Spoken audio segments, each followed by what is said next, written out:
हम इस वीडियो में किसी भी दवाई का प्रचार नहीं करते।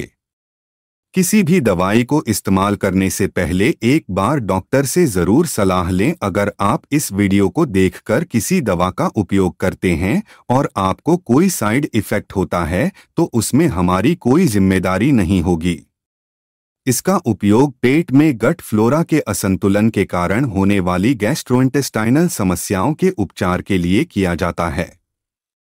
इसमें लैक्टिक एसिड बेसिली होता है, जिसे लैक्टोबैसिलस स्पोरोजेंस के रूप में जाना जाता है, जो प्रकृति में एक प्रोबायोटिक है। यह मानव जठरांत्र संबंधी मार्ग में माइक्रोफ्लोरा के वातावरण में सुधार करने और पाचन तंत्र के स्वास्थ्य को बढ़ावा देने में मदद करता है।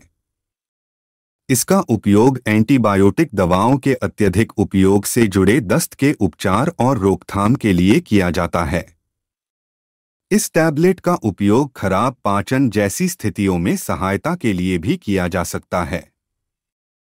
यह आंत में अच्छे बैक्टीरिया की संख्या में सुधार कर पोषक तत्वों के अवशोषण को बढ़ाने में मदद करता है। यह आंतों में संक्रमण और एंटीबायोटिक के उपयोग के कारण होने वाली रिकवरी में भी मदद करता है, जो आंत में मौजूद प्राकृतिक माइक्रोफ्लोरा को बाधित करता है। यह उन लोगों को भी लाभ पहुंचाता है जो पेट फूलने और गैस्ट्रोइंटेस्टाइनल समस्याओं जैसे अनियमित मल त्याग का अनुभव करते हैं। यह लैक्टोबैसिलस से बना है, जो आंत का एक सामान्य उपनिवेशक है। यह लैक्टिक एसिड का उत्पादन करके आंत में हानिकारक सूक्ष्मजीवों के विकास को रोकता है। यह लैक्टिक एसिड हानिकारक जीवाणुओं के विकास के लिए आंत के वातावरण को प्रतिकूल बना देता है। यह आंत में अच्छे बैक्टीरिया के संतुलन को बहाल करने में भी मदद करता है, जो एंटीबायोटिक के उपयोग के बाद या आंतों में संक्रमण के कारण खराब हो सकते हैं। इस कैप्सूल को अपने डॉक्टर के निर्देशानुसार लेने की सलाह दी जाती है। यदि आप इसे एंटीबायोटिक दवाओं के साथ ले रहे हैं तो प्रभावी परिणामों के लिए कम से कम 2 घंटे का समय अंतराल बनाए रखना सुनिश्चित करें। जब आपके डॉक्टर द्वारा सिफारिश की जाती है तो आमतौर पर इसका कोई दुष्प्रभाव नहीं होता है। हालांकि इस दवा के ओवरडोज के मामले में यह पेट की जटिलताओं को जन्म दे सकता है। आंत के सामान्य माइक्रोबियल फ्लोरा को बहाल करने में मदद करता है। विभिन्न संक्रमणों के कारण होने वाले दस्त के उपचार और रोकथाम में उपयोगी। एंटीबायोटिक दवाओं के उपयोग के कारण होने वाले दस्त के इलाज और रोकथाम के लिए उपयोग किया जाता है। खराब पाचन जैसी स्थितियों में मदद करने के लिए उपयोगी। आंत में अच्छे बैक्टीरिया की संख्या में सुधार करके पोषक तत्वों के अवशोषण में सहायता करता है। आंतों में संक्रमण और एंटीबायोटिक के उपयोग के कारण होने वाली बीमारियों से उबरने में मदद करता है, जो आंत में मौजूद प्राकृतिक माइक्रोफ्लोरा को बाधित करता है। पेट फूलने और गैस्ट्रोइंटेस्टाइनल समस्याओं जैसे अनियमित मल त्याग का अनुभव करने वाले लोगों के इलाज के लिए उपयोगी है। आंतों के उपकला की क्षति और आंत के सामान्य माइक्रोफ्लोरा की संरचना में बदलाव के कारण अपच का इलाज करने के लिए इस्तेमाल किया जा सकता है। आंत्रपथ के कामकाज में सुधार के लिए एक सहायक चिकित्सा के रूप में भूमिका निभाता है। पेट और आंत के संक्रमण जैसे गैस्ट्रोएंटेराइटिस और कोलाइटिस को प्रबंधित करने में मदद करता है। इस कैप्सूल को अपने डॉक्टर की सलाह के अनुसार लें। आपको इसे अनुशंसित दैनिक खुराक से अधिक नहीं लेना चाहिए, क्योंकि इससे दुष्प्रभाव हो सकते हैं। आप इस दवा को भोजन के साथ या बिना ले सकते हैं, जैसा कि आपके डॉक्टर ने सुझाया है। खराब पाचन जैसी स्थितियों में मदद करने के लिए उपयोगी।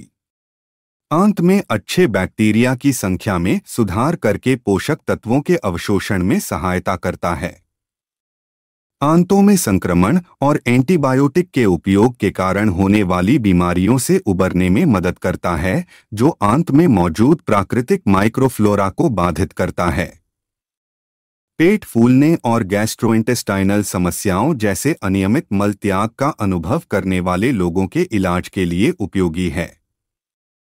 आंतों के उपकला की क्षति और आंत के सामान्य माइक्रोफ्लोरा की संरचना में बदलाव के कारण अपच का इलाज करने के लिए इस्तेमाल किया जा सकता है। आंत्रपथ के कामकाज में सुधार के लिए एक सहायक चिकित्सा के रूप में भूमिका निभाता है। पेट और आंत के संक्रमण जैसे गैस्ट्रोएंटेराइटिस और कोलाइटिस को प्रबंधित करने में मदद करता है। इस कैप्सूल को अपने डॉक्टर की सलाह के अनुसार लें। आपको इसे अनुशंसित दैनिक खुराक से अधिक नहीं लेना चाहिए क्योंकि इससे दुष्प्रभाव हो सकते हैं। आप इस दवा को भोजन के साथ या बिना ले सकते हैं, जैसा कि आपके डॉक्टर ने सुझाया है।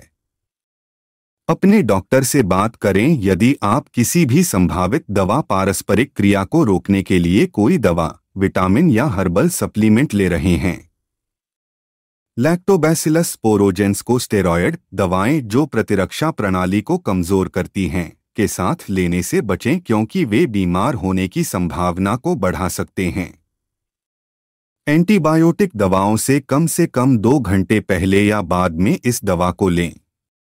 ऐसा इसलिए है क्योंकि एंटीबायोटिक दवाओं के साथ लैक्टोबैसिलस स्पोरोजेंस लेने से दवा की प्रभावशीलता कम हो सकती है। यदि आपको इस कैप्सूल के किसी भी अवयव से एलर्जी है तो तुरंत अपने डॉक्टर को सूचित करें। यदि आप गर्भवती हैं, गर्भ धारण करने की कोशिश कर रही हैं या स्तनपान करा रही हैं, तो इस दवा को लेने से पहले अपने डॉक्टर से सलाह लें।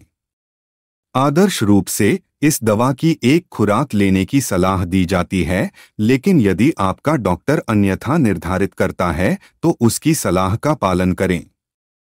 यदि आप एक खुराक भूल जाते हैं तो जैसे ही आपको याद आए इसे लें। हालांकि अगर अगली खुराक का समय लगभग हो गया है तो छूटी हुई खुराक को छोड़ दें और निर्धारित समय पर अपनी अगली खुराक लें।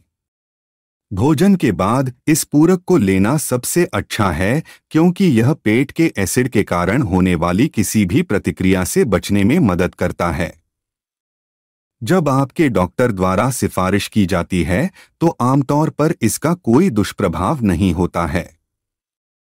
हालांकि इस दवा के ओवरडोज के मामले में इससे पेट की समस्या हो सकती है। कुछ आम दुष्प्रभावों में शामिल हैं सूजन, पेट फूलना,